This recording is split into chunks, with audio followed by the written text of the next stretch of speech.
Sachez juste une chose, mes frères et sœurs, c'est que je ne choisis pas les textes. Et c'est Dieu qui choisit si vous venez ou pas à l'église, c'est le Seigneur qui vous appelle. Et donc le Seigneur a quelque chose à vous dire parce qu'on croit que c'est la parole de Dieu. Et on commence au verset 17, on avait fini cette section-là. C'est pourquoi ne soyez pas stupides, mais comprenez quelle est la volonté du Seigneur. Parfois on oublie de faire fonctionner notre intelligence. Parfois on vit en s'identifiant à des pensées humaines, à des pensées de notre société. Et la parole de Dieu constamment nous remet les idées en place, hein, nous remet en phase avec la volonté de Dieu. Dans cet épître des Éphésiens, je rappelle le plan que Paul, en fait, suit. Il a parlé dans le chapitre 1 de l'adoration. Béni soit Dieu. Béni soit Dieu. Il le répète. On a l'impression qu'il ne veut pas s'arrêter quand il bénit Dieu, il adore Dieu. Et ensuite, on a parlé du salut. Vous étiez morts dans vos fautes et dans vos péchés. Et Dieu vous a amené à la vie en Jésus. Chapitre 2. Et le chapitre 3 et 4, on a parlé de l'Église. L'Église, hein, il y a un seul corps, on a vu. Le Seigneur est monté au-dessus de tous les cieux et il a donné des dons aux hommes. Les dons, c'est les responsables d'Église. Mais aussi, on a parlé des dons que Dieu donne à chacun par le Saint-Esprit dans l'Église. Et dans le chapitre 3 et 4, c'était vraiment le thème de l'Église, un thème magnifique. C'est vraiment le cœur de Jésus. Hein, Jésus aime plus que tout son Église et j'espère que vous aimez aussi l'Église de Jésus. Et ensuite, chapitres 5 et 6, le croyant, on parle du croyant. Dans l'Église, hein, on parle de celui qui croit en Jésus, celui qui s'est approché, qui a fait cet acte de foi, peut-être un peu courageux aussi parce qu'on ne sait pas trop ce qui nous attend quand on s'engage pour Jésus. Eh bien, il est question d'enseignement sur celui qui s'avance pour Jésus. Chapitres 5 et 6. Et là, on est à cette section-là sur le croyant qui commence comme ça. Prenez le chapitre 5 et regardez les premiers mots, on l'avait déjà enseigné. Premier mot, verset 1. Soyez donc les imitateurs de Dieu. Cette section, elle commence comme ça. C'est-à-dire que maintenant, Paul, il va parler aux croyants, aux chrétiens, à ceux qui se proclament de Christ et de son Église. Et il va commencer cela, il va dire, soyez les imitateurs de Dieu, puisque vous êtes ses enfants bien-aimés. Et donc, il va nous indiquer que nous sommes, en fait, nous avons été créés à l'image de Dieu. Et Dieu a restauré cette image cassée par le péché. Et maintenant, notre but, notre rôle sur cette terre, c'est d'être l'image de Dieu, c'est de représenter qui est Dieu. Représenter qui est Dieu. Est-ce qu'on saisit ces mots-là dans l'Église, mais aussi dans nos vies personnelles, et on le verra, mais aussi dans le mariage, mais aussi dans les familles, dans nos relations entre enfants et parents, mais aussi au travail, relations entre notre supérieur hiérarchique et les ouvriers, qui avant étaient souvent esclaves, et dans toutes les sphères de nos vies, de la société, à l'Église, à la famille, au travail, eh bien le Seigneur nous appelle à être l'image de qui il est, à refléter quelque chose de lui-même. C'est juste incroyable. Et je vous invite dans la semaine à repenser à la parole de Dieu. Pas forcément à mes paroles, mais à la parole de Dieu. Ouvrez vos Bibles la semaine, à replonger dans les textes que l'on voit chaque dimanche, hein, et méditez ces textes-là. Verset 18. Ne vous enivrez pas de vin, cela mène à la débauche, soyez au contraire remplis de l'esprit. Ici, Paul pose cette question aux croyants et dit, mais de quoi est-ce que vous vous remplissez? On ne se remplit pas forcément de vin, on peut se remplir de plein de choses différentes. De quoi est-ce que vous vous remplissez? Si vous voulez être ce que Dieu veut que vous soyez, si vous voulez être ce que Dieu a fait de vous, eh bien vous avez besoin au contraire d'être rempli de l'Esprit Saint. Le monde propose plein de choses, vous savez, addictives et presque boulimiques. On propose des choses où ça n'a pas de fin. Société de consommation dans beaucoup de domaines. On est encouragé à consommer plein de choses, à se remplir de plein de choses sans limite.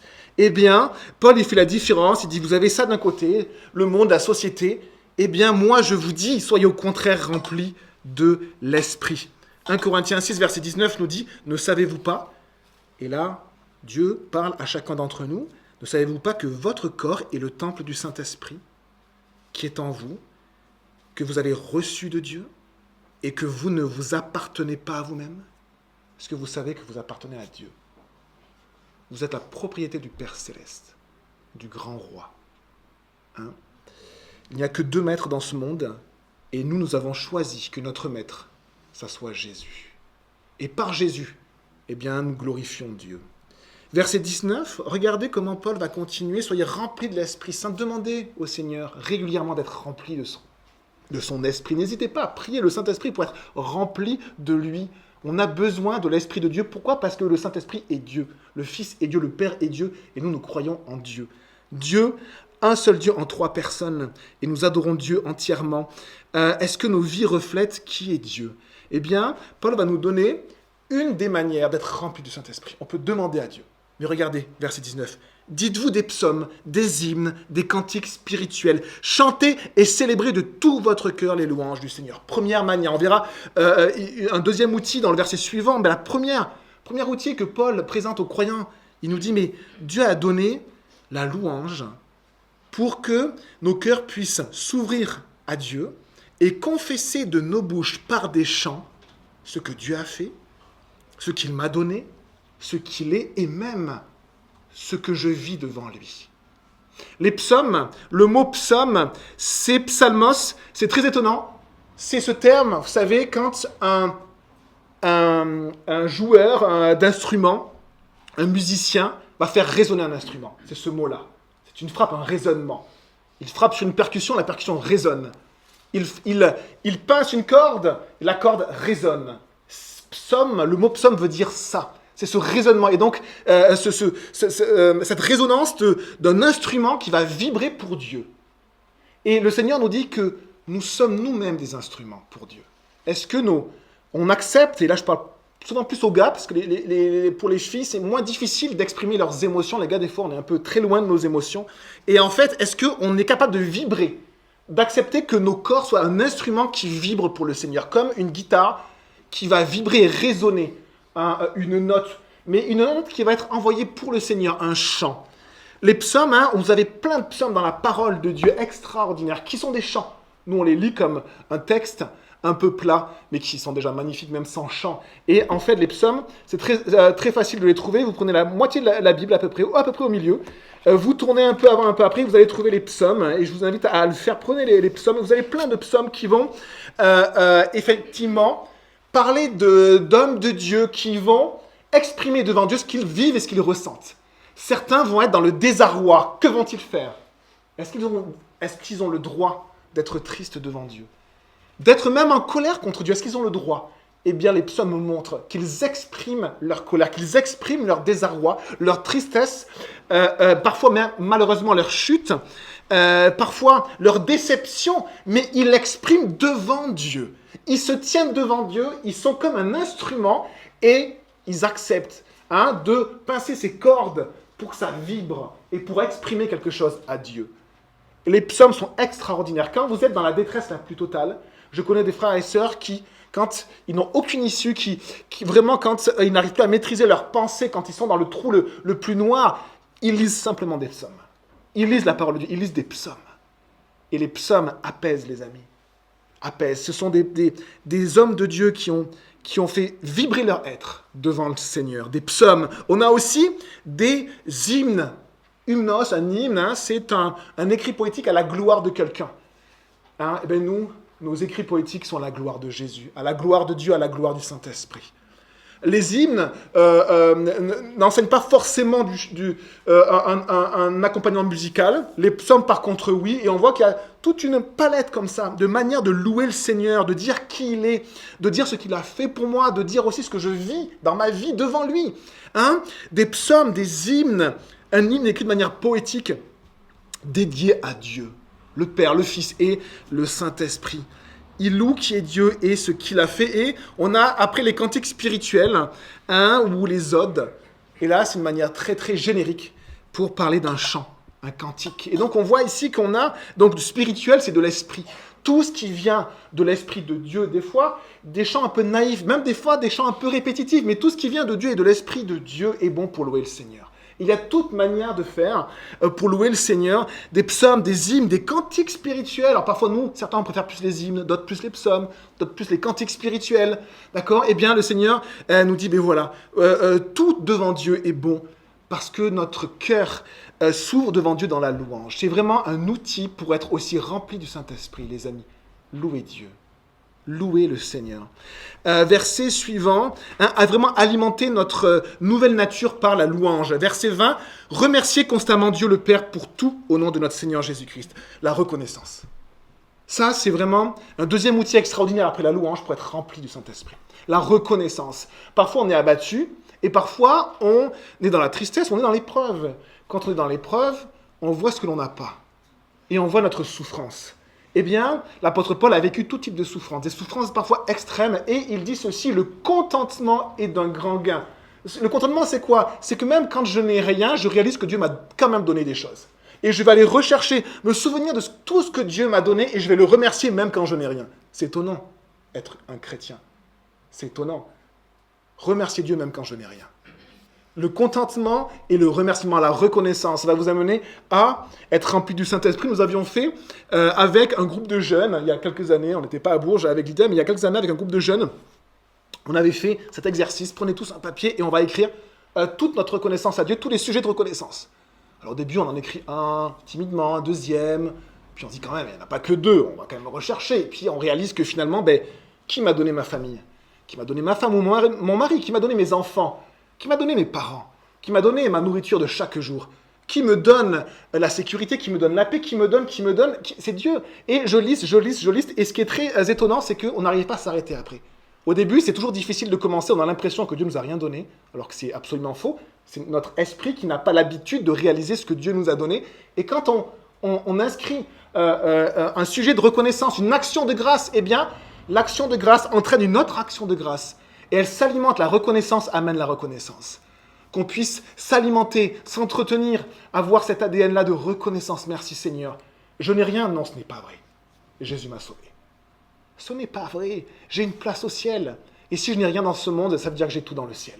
Les amis, c'est vraiment facile de le dire, je sais. Mais Paul a vécu la prison. Paul a été décapité pour le Seigneur. Les apôtres, certains ont été crucifiés. Et ces mêmes apôtres-là nous parlent et nous disent... Soyez dans la reconnaissance.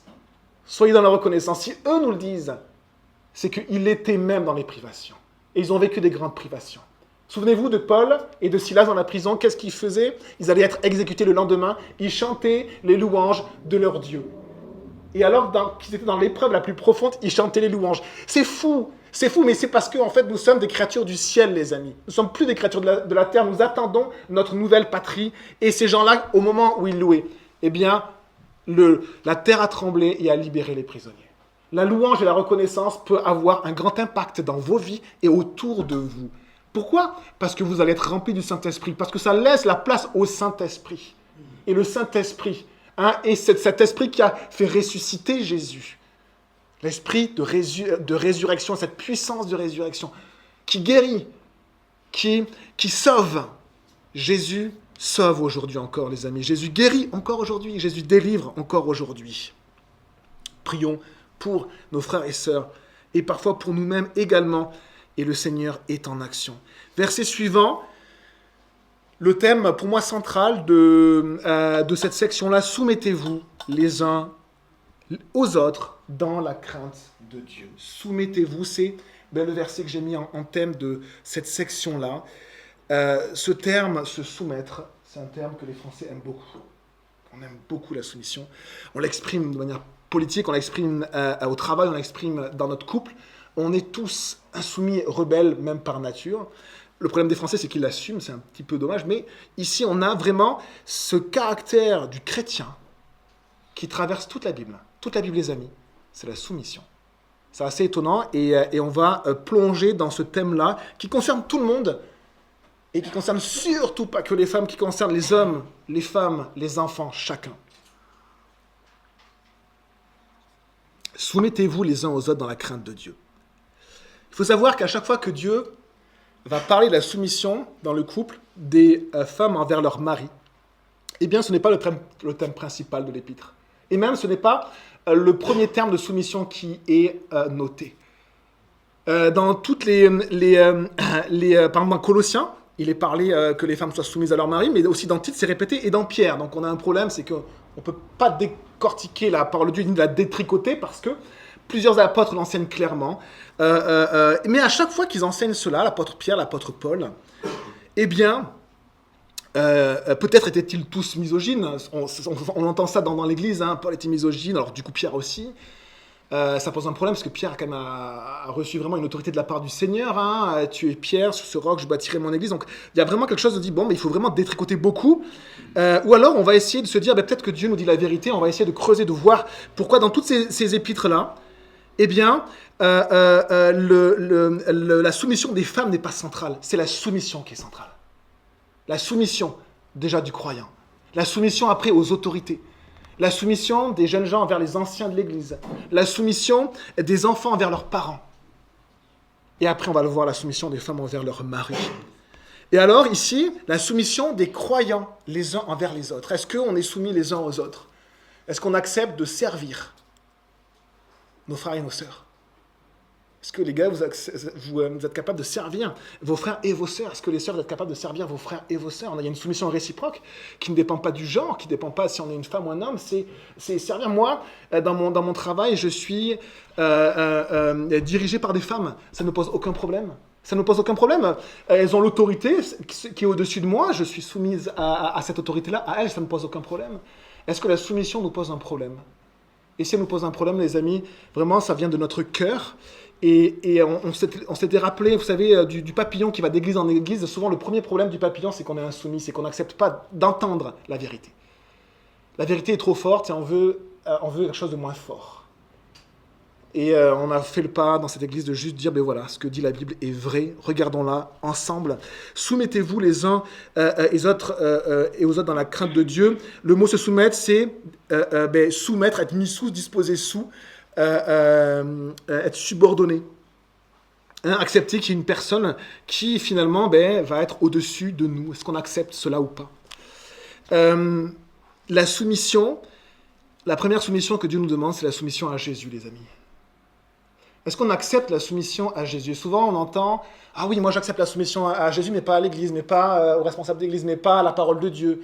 Elle est trop dure, la parole de Dieu. Mais en fait, tout est lié, les amis. Tout est lié, et à chaque fois, l'argument que les apôtres donnent dans la soumission, c'est soyez pour les femmes, mais aussi pour les enfants, mais aussi pour les hommes. Quand soyez soumis ou soumises, comme il convient dans le Seigneur. Est-ce que vous êtes soumis au Seigneur? Si vous êtes soumis au Seigneur, à Jésus-Christ, ça va entraîner un cœur qui va accepter la soumission et qui va même se plaire, pas dans une soumission servile, mais dans une soumission épanouissante, dans un équilibre. Dans un équilibre où on accepte de se servir les uns les autres. Est-ce que notre Église reflète qui est Dieu? Souvenez-vous d'une chose, c'est que cette section-là, c'est pour refléter qui est Dieu. Est-ce que vous saviez que en Dieu, il y a de la soumission? Est-ce que vous saviez que Dieu, qui est Père, Fils et Esprit, eh bien en Dieu, il y a de la soumission. Le Fils est soumis au Père. C'est-à-dire que Jésus, quand il nous dit de lui être soumis, lui-même a été soumis. Le mari doit être soumis au Seigneur. Il doit savoir courber l'échine, courber la tête, accepter de se mettre à genoux devant celui qui est plus grand que lui. Femme, on aborde ici ce passage qui va être de moins en moins enseigné, je pense, dans l'Église, parce qu'il est de moins en moins acceptable socialement, culturellement. Femme, soumettez-vous à votre mari comme au Seigneur. Alors, première chose, c'est est-ce que cet enseignement est enseigné une seule fois dans la parole? On a vu non, dans plusieurs épîtres de la part de plusieurs apôtres. Et donc, ce n'est pas un enseignement juste d'un homme, mais c'est vraiment l'enseignement du Seigneur. C'est vraiment l'enseignement du Seigneur.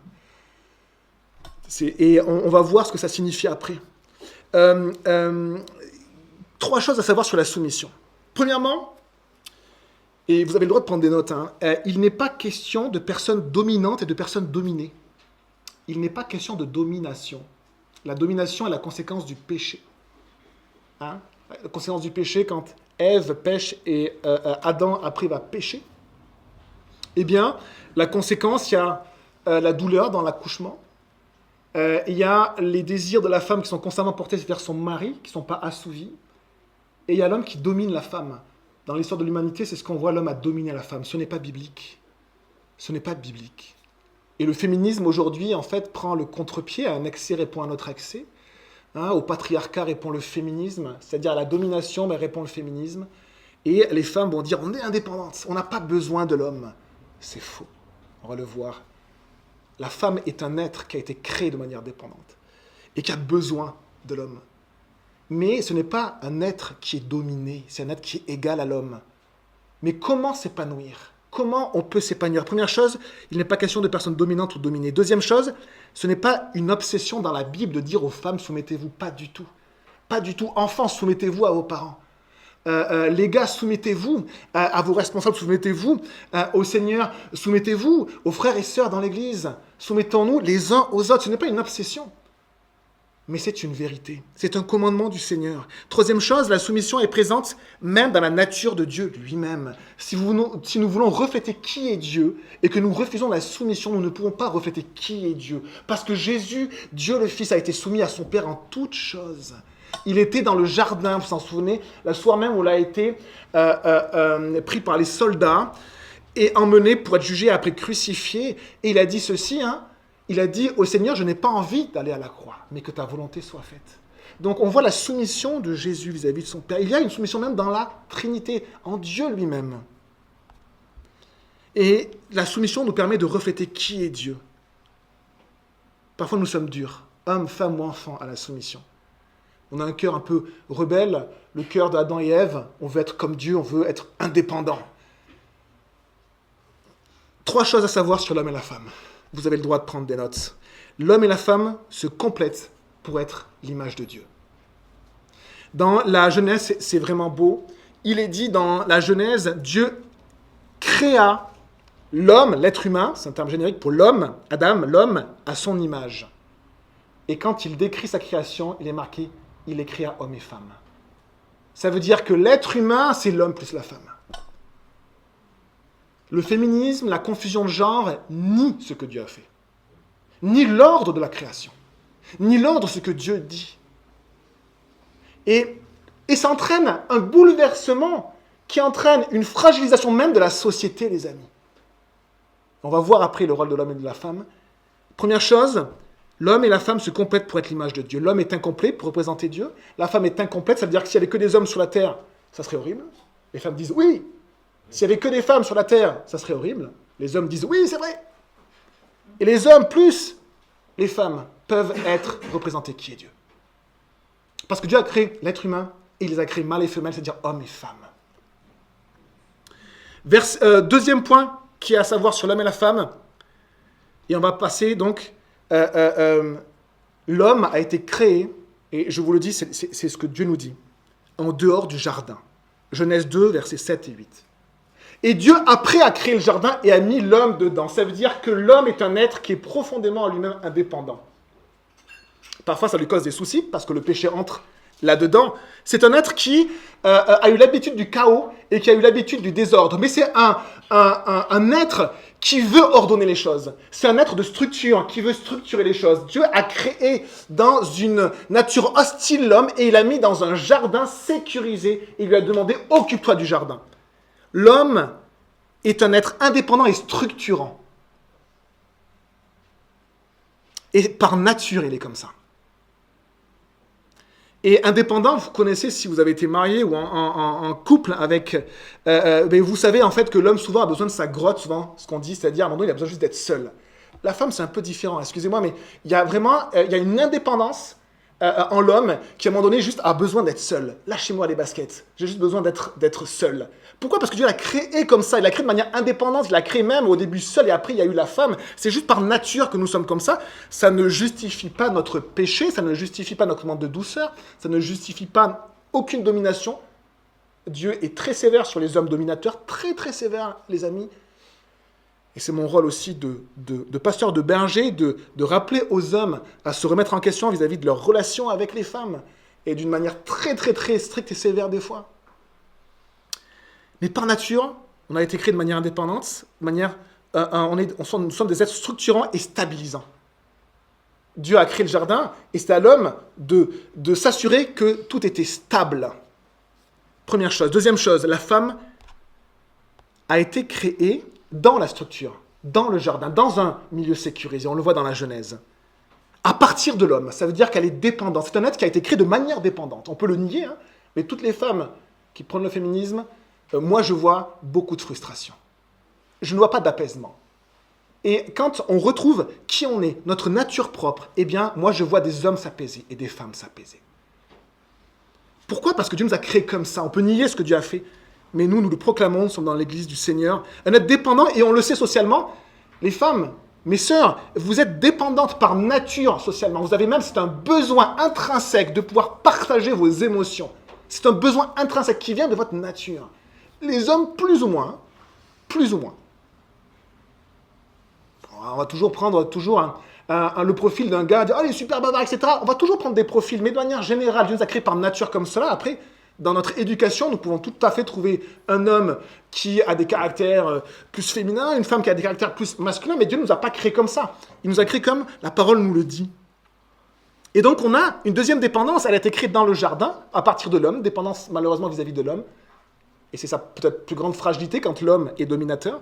Et une deuxième dépendance, dépendance de la structure. Elle a été créée dans le jardin, dans la sécurité. La femme ne peut pas s'épanouir dans un environnement instable et insécurisé. Par contre, dans une structure stable, elle peut vraiment donner tout son potentiel, et un potentiel qui dépasse, sur de nombreux points, le potentiel de l'homme. Mais sans l'homme, sans la structure que pose l'homme, la femme ne peut pas s'épanouir. La femme, elle va remplir les choses, elle va les compléter. Dieu l'a créée pour ça. La femme, c'est un être harmonisant. C'est un être complétant. Sans la femme, l'homme est vide, sec. Mais sans l'homme, la femme ne peut rien construire parce qu'elle a besoin de cette structure.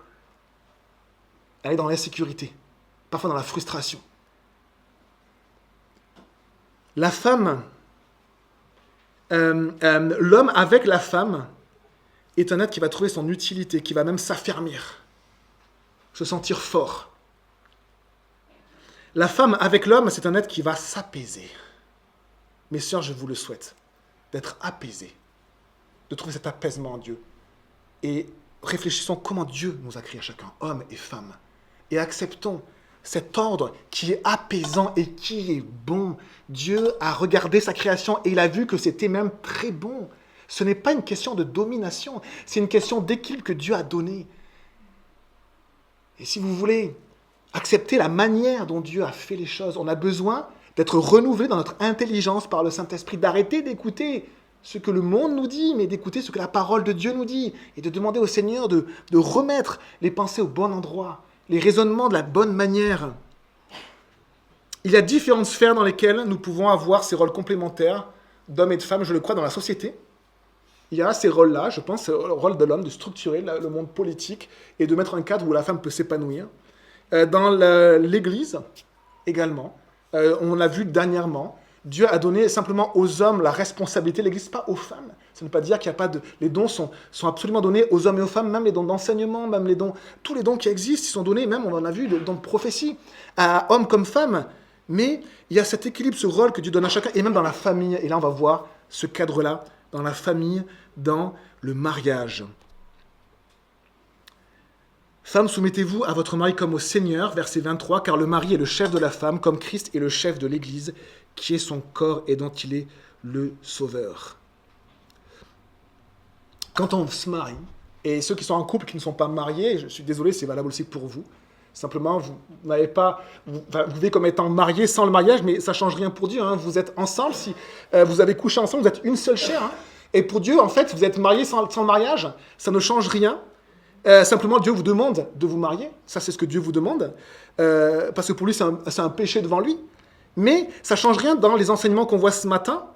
Quand on se marie, le rôle de la femme et le rôle de l'homme, la place de chacun, eh bien, c'est un grand chantier. Souvent un chantier à ciel ouvert, un grand chantier, qui met parfois des années à s'apaiser, parfois qui n'est jamais apaisé. C'est un grand chantier.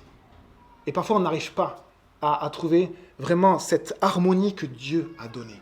Cette harmonie que Dieu a donnée dans le couple, dans le mariage, entre l'homme et la femme. On s'engueule, on n'arrive pas à trouver la paix. Alors s'engueuler, je continue à m'engueuler avec ma femme, désolé de vous le dire, mais on règle nos soucis. On se remet à Dieu. On veut avancer avec Dieu. Hein? Parfois, on met des années à s'équilibrer dans la parole de Dieu. Des années à s'équilibrer dans la parole de Dieu. Est-ce que vous pouvez ouvrir juste la porte, s'il vous plaît, qui est derrière, pour faire un petit commentaire, merci beaucoup. Le mari est le chef, alors là, on va envoyer ce verset à Sandrine Rousseau. Le mari est le chef de la femme, comme Christ est le chef de l'Église, qui est son corps et dont il est le sauveur. Le chef, c'est, vous remplacez le mot chef, parce qu'il n'y a plus de chef, attention, il n'y a plus de chef en France, mais le leader.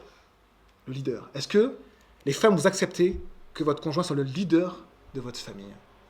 Est-ce que vous acceptez ou alors, est-ce que, ce qu'on entend, je suis capable il y a même des femmes qui font un enfant toute seule, ça a été proclamé dans les chants, je suis capable de l'éduquer toute seule, mon enfant. Moi, je suis proche, je vois des mamans qui souffrent, des familles monoparentales qui sont en souffrance, parce que, voilà, il y a eu le péché qui est rentré par là, c'est pas un jugement, c'est simplement que, en fait, le fait de dénaturer les choses dans nos vies, de manière volontaire ou involontaire, eh bien, ça entraîne, en fait, souvent un chaos, de l'insécurité, des conséquences qui sont juste, qui nous font souffrir.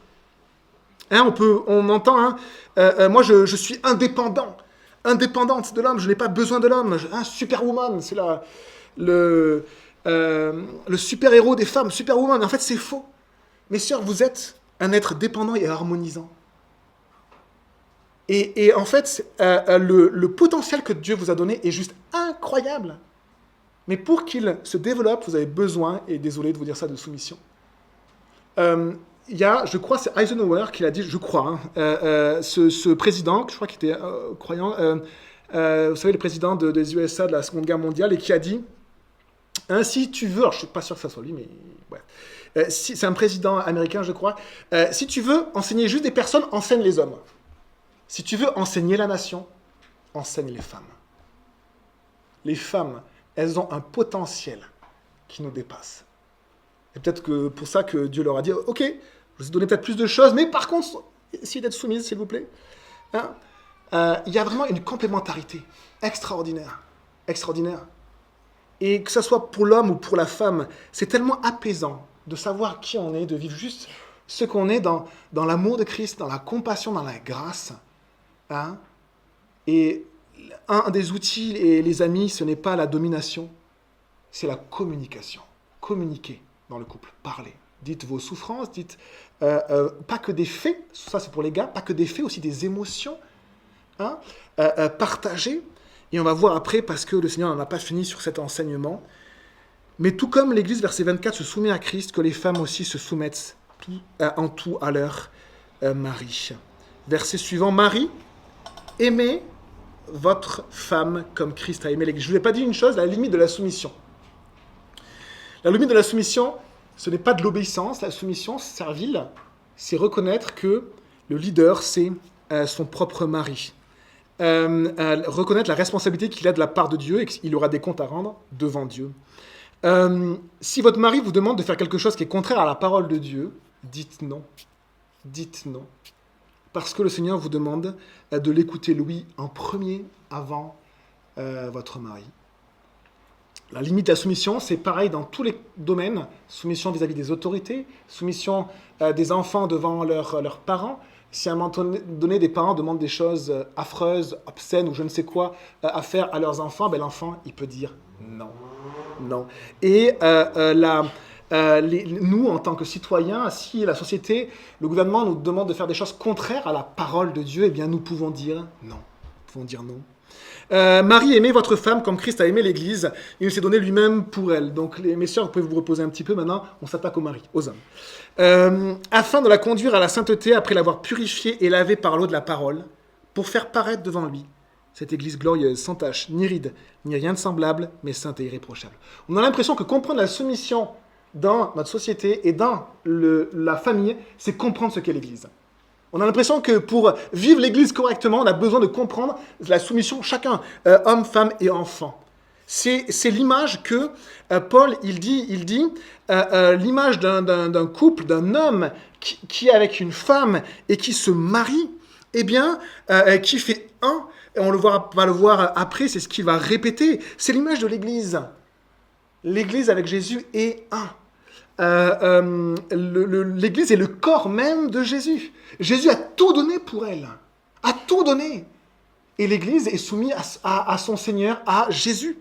Eh bien, ici, les gars qui êtes en couple, eh bien, le Seigneur vous demande d'aimer vos femmes comme Jésus a aimé l'Église. Quand j'ai lu ça, je dis, Seigneur, tu aurais pu enlever ce texte-là de ta parole, s'il te plaît. Parce que c'est vertigineux. Si vous n'aimez pas la soumission, mes sœurs, sachez que Jésus, il est mort pour nous. Donc ça veut dire que il nous demande d'être prêts à mourir pour nos femmes. Il nous demande de prendre les coups à la place de nos femmes. Il nous demande de protéger nos femmes et nos enfants envers et contre tout. Il nous demande de souffrir à la place de nos femmes. Et quand on réalise la relation qu'on a avec Jésus, dites-vous une chose. Est-ce que c'est vous qui êtes allé appeler Jésus le premier? Non, Jésus est venu vous chercher. Est-ce que c'est vous qui avez vu un problème de relation avec Jésus et qui avez voulu le régler? Non. C'est Jésus qui a vu le problème que nous avions envers Dieu et qui est venu le régler. Et dans la relation que nous avons avec Jésus, le Seigneur nous demande d'être cette image-là envers nos femmes. Est-ce que vous vous sentez aimé par Jésus? Moi, oui. J'espère que vous aussi. Parce que le Seigneur nous remplit de lui. On se sent aimé. On n'est pas juste aimé. Dieu nous aime. Dieu nous a aimés même avant qu'on vienne à lui. Mais est-ce qu'on ressentait son amour? Maintenant, on ressent son amour. Et maintenant, regardons maintenant dans le mariage. Désolé si vous avez été blessé dans vos couples, ou actuellement auprès de vos conjoints, le Seigneur restaure. Le Seigneur restaure. Et nous voulons vraiment prendre la parole de Dieu, vraiment comme à bras le corps et dire, Seigneur, je veux avancer dans ce que tu nous montres. C'est Jésus qui est venu vers nous. Ça veut dire quand vous avez un conflit dans votre couple et quand il n'y a plus de communication, c'est le rôle de l'homme d'aller se réconcilier avec sa femme, d'aller faire le premier pas, même si les torts sont partagés. C'est le rôle de l'homme d'aller voir sa femme. C'est son rôle. Et c'est son rôle de dire pardon en premier. C'est très très dur, hein. Je suis marié, c'est très très dur, je vous le dis, témoignage personnel, c'est très très dur. Mais c'est ce que le Seigneur me demande. Et ce qui est beau, c'est que ça ouvre les portes. Ça ouvre les portes parce qu'après, la femme, c'est comme si elle est dans un environnement sécurisé, on n'est pas à la dominer, on n'est pas à lui reprocher quelque chose, et souvent, elle demande pardon également, et du coup, il y a une réconciliation qui s'opère. Parfois, on est blessé, ça dure plusieurs jours, mais Dieu, il restaure. Il restaure, les amis. Deuxième chose, est-ce que vos femmes se sentent aimées par vous, les gars? Et ça, c'est quelque chose de capital. Nous nous sentons aimés par Jésus. Eh bien, Dieu nous demande pas simplement d'aimer nos femmes. Dans la plus grande partie des problèmes de couple qu'on a après quelques années de vie commune, souvent, l'homme, il dit « Mais je t'ai tout donné, je bosse toute la journée pour toi, tu ne le vois pas. » En fait, qu'est-ce que dit l'homme? Il dit « Je t'aime et regarde ce que je fais pour toi. » Mais la femme ne se sent pas aimée. Et elle dit « Mais moi, je ne te demande pas ça. Je ne me sens pas aimée. » Et donc, il y a plus que aimer, les amis. C'est dur, la parole de Dieu ce matin, je suis désolé, c'est la parole de Dieu. C'est que nos femmes se sentent aimées. Et là, ça demande, eh bien, des fois d'être brisé, les gars. D'être juste humilié. Et de se demander comment aimer nos femmes et comment elles pourront se sentir aimées. Un très bon outil qui s'appelle le langage de l'amour. On a différentes manières d'exprimer notre amour. D'accord? Des fois, c'est dans le toucher. Si vous ne faites jamais de câlin à votre femme et que votre femme elle a besoin de câlin, eh bien, elle ne va pas se sentir aimée. Si vous ne lui dites jamais de paroles valorisantes, que vous êtes dur et cassant, eh bien, vous ne respectez pas ce que Jésus lui-même vous demande. Si vous ne prenez jamais de temps avec elle, si vous ne passez pas des temps de qualité, eh bien, tout cela, si vous ne lui faites jamais de cadeaux, alors moi je ne fais jamais de cadeaux à ma femme, mince, alors on va enlever ça. Non, je lui en fais de temps en temps, si. Mais je remercie le Seigneur parce que ce n'est pas son langage d'amour. Enfin, je crois. Mais apprenons à connaître nos femmes. Apprenons à connaître nos femmes et à ce qu'elles se sentent aimées. Et une deuxième chose que j'avais marquée,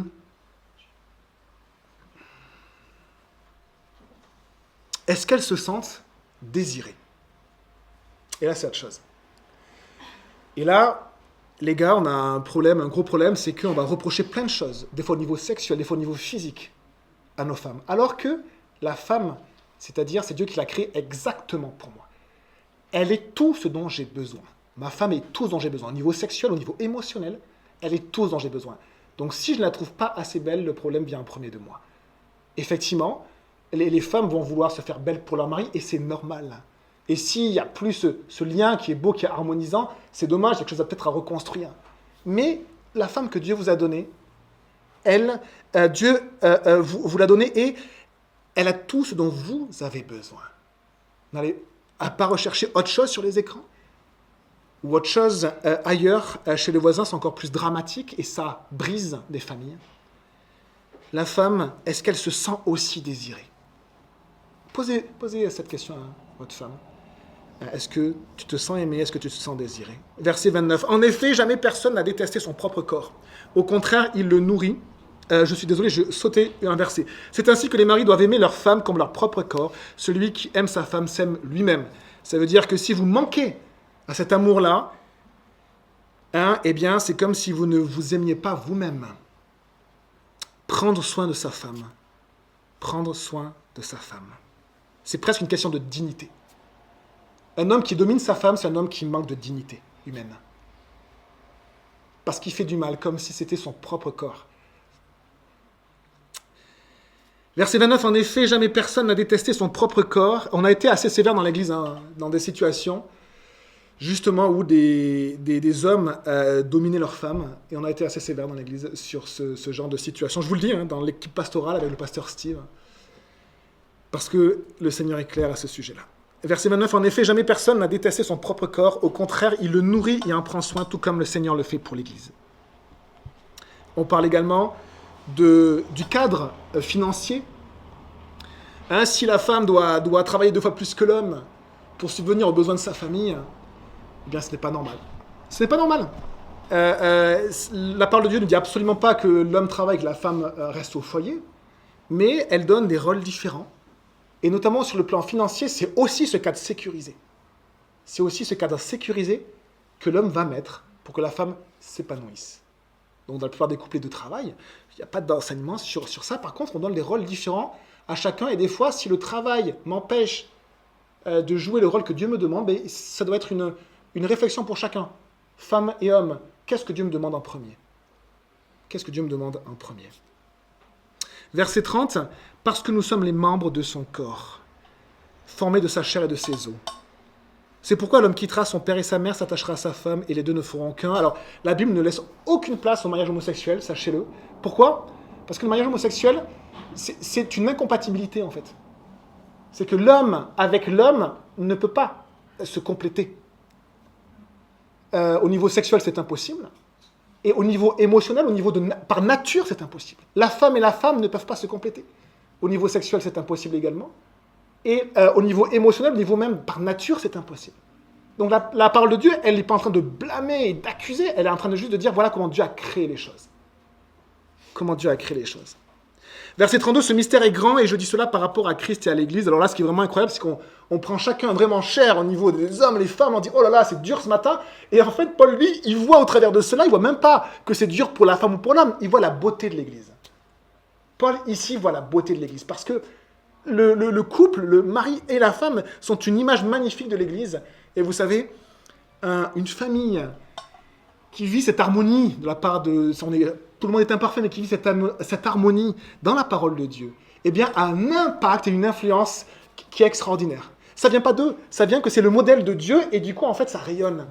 Une famille, avec des enfants, avec un couple qui, on a l'impression qu'ils s'aiment, qu'ils se respectent, cet équilibre-là, eh bien, ça fait un bien fou autour. Parce que c'est le modèle de Dieu. Et si vous ne vivez pas ce modèle-là, sachez une chose, c'est que peut-être que Dieu vous amènera à le vivre.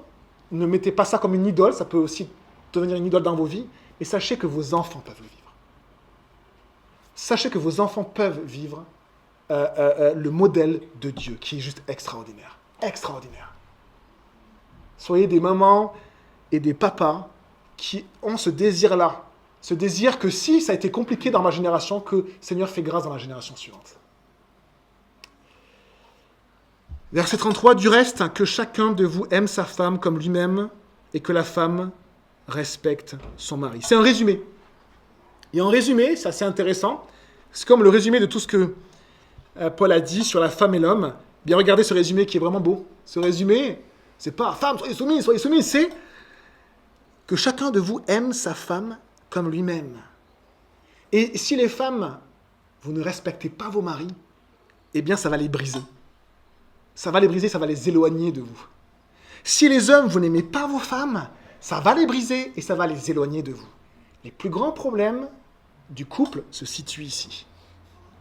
Et se situent, Marie, aime ta femme comme toi-même. Est-ce qu'elle est aimée? Est-ce qu'elle est désirée? Si elle se sent aimée, se sent désirée, vous allez tout y gagner, je vous assure. Et est-ce que, femmes, vous respectez vos maris? Est-ce que vous laissez ce leadership? Vous allez voir votre mari grandir, vous allez voir votre mari devenir fort. Vous allez voir votre mari devenir de plus en plus courageux parce que Dieu l'a créé comme ça. Et vous allez voir votre mari devenir un pilier tellement solide. Pas dominateur, mais un pilier qui va vous protéger et qui va permettre que vous soyez libre. C'est ça en fait la soumission, c'est que vous soyez réellement libre. Réellement libre.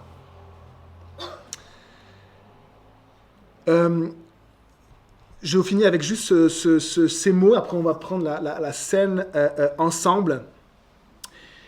Un enseignant, quand il parlait de la souffrance, même dans les évangiles, on voit que souvent les évangiles disent « mais Jésus ». Vous savez, on a une citation compliquée, il dit « mais Jésus », en anglais c'est « but Jesus ». Et dans vos vies, dites-vous ça. Des fois c'est super difficile, dites-vous « mais Jésus ». Quand Jésus arrive, les choses commencent à changer, mais ça prend du temps.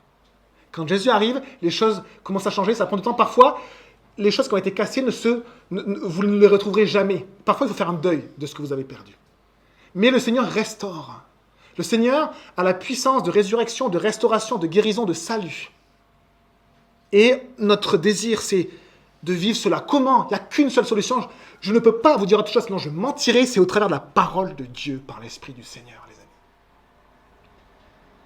Jésus est celui qui restaure nos vies, notre nature. Comment Dieu m'a créé? Qui suis-je? Problème d'identité. Qui suis-je? Je suis un gars, je suis un homme, je suis une femme. Qui suis-je? Dans nos relations avec nos familles et aussi dans notre Église. On prie. Seigneur Jésus, on te dit merci pour ton nom. On te dit merci, c'est très, très dur des fois de passer au travers de ta parole. Aide-nous à voir la beauté. Aide-nous à voir la beauté de ce que tu as créé. Aide-nous à ne voir pas comme le monde condamne l'Église, condamne la parole de Dieu, condamne Jésus, te condamne toi, Seigneur, mais voir vraiment ce qui est vrai. C'est que tu as créé toutes choses belles, mais que l'homme a cherché beaucoup de raisonnement. Et nous voulons vivre des vies restaurées. S'il te plaît, Jésus, en tant que femme pour les sœurs ici, en tant qu'homme pour les gars ici, pour les enfants qui sont peut-être aussi, qui vivent aussi des blessures, qui puissent se construire, Seigneur, dans ta parole, devenir des hommes forts, des femmes fortes, des hommes de Dieu, des femmes de Dieu, que tu puisses nous apaiser, qu'on puisse voir des femmes rayonnantes, qui explosent de vie, Seigneur, qui remplissent, qui harmonisent, qui complètent d'une manière extraordinaire. Et que les hommes puissent tenir leur rôle, s'il te plaît, Seigneur. Être des personnes responsables, jamais dominants, humbles, brisés s'il le faut, mais qui prennent leurs responsabilités et qui veulent aimer leurs femmes, leurs enfants, s'il te plaît, Jésus. Que ton nom soit béni, Seigneur, ce matin, dans nos vies. Amen. On va prendre le